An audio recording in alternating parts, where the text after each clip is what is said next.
টিভিতে দেখতে পেয়েছি আপনি নির্দিষ্ট একটি দলকে ভোট দেওয়ার জন্য সবাইকে আহ্বান জানিয়েছেন। কথাটি সত্য কিনা? প্রিয় দর্শক, খুবই দুর্ভাগ্যজনক একটি বিষয় এটি। আমারও দৃষ্টিতে এসেছে যে অনেকেই আমাদের কোনো বক্তব্য দেখা গেল যে ৬ মাস আগে, ১ বছর আগে কোথাও কোনো বক্তব্য দিয়েছি সেটার অংশবিশেষকে কেটে এনে, অথবা কোনো বক্তব্য নেই, কোনো উক্তি নেই, এমনি মুখস্থ আমাদের ছবি দিয়ে ফটোকার্ড তৈরি করেছেন এবং আমরা অমুককে ভোট দেওয়া যাবে না, অমুক দলকে ভোট দেওয়া যাবে না, তমুক দলকে ভোট দিতে হবে, এরকম স্পেসিফিক কোনো কথা বলেছি, এরকম কথা বিভিন্ন রাজনৈতিক দলের কর্মীরা তাদের মতো করে প্রচার করছেন। আমি তাদেরকে বিনীতভাবে বলতে চাই যে বিশেষ করে যারা ইসলামিক দলগুলো করেন, ইসলামিক রাজনীতি করেন, তারা আল্লাহকে সন্তুষ্ট করবার জন্য করেন। অতএব তারা যদি জেনে বুঝে মিথ্যা কথা প্রচার করেন তাহলে সেক্ষেত্রে আল্লাহর কাছে কিন্তু জবাবদিহিতা আছে। আমি আল্লাহর দ্বীন প্রতিষ্ঠার জন্য বা আপনার শরিয়া কায়েম করার জন্য বা ইসলামী হুকুমাতের জন্য, ইসলামী সমাজ ব্যবস্থার জন্য কাজ করছি, এটা যেমন প্রশংসনীয়, ঠিক একইভাবে ইসলামী সমাজ ব্যবস্থা কায়েম করতে গিয়ে মিথ্যা কথা বলা কিন্তু প্রচন্ড নিন্দনীয় এবং এটা বরং ইসলামী দলের ভাবমূর্তি নষ্ট করবে,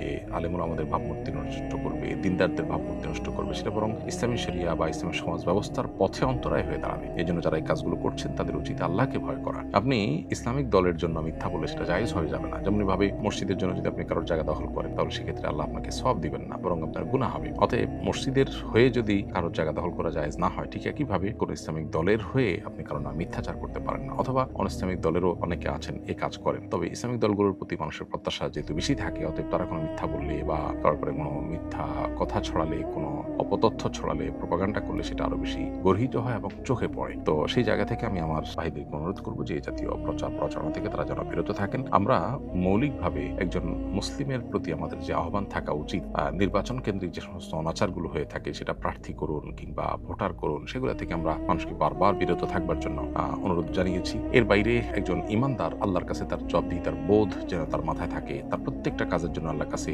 জবাবদিহিতার ব্যাপার আছে। আমাদের প্রত্যেকটা কাজই হয় আমার নেকামলের পাল্লায় সেটি উঠবে, আর না হলে পদামলে পাল্লায় উঠবে।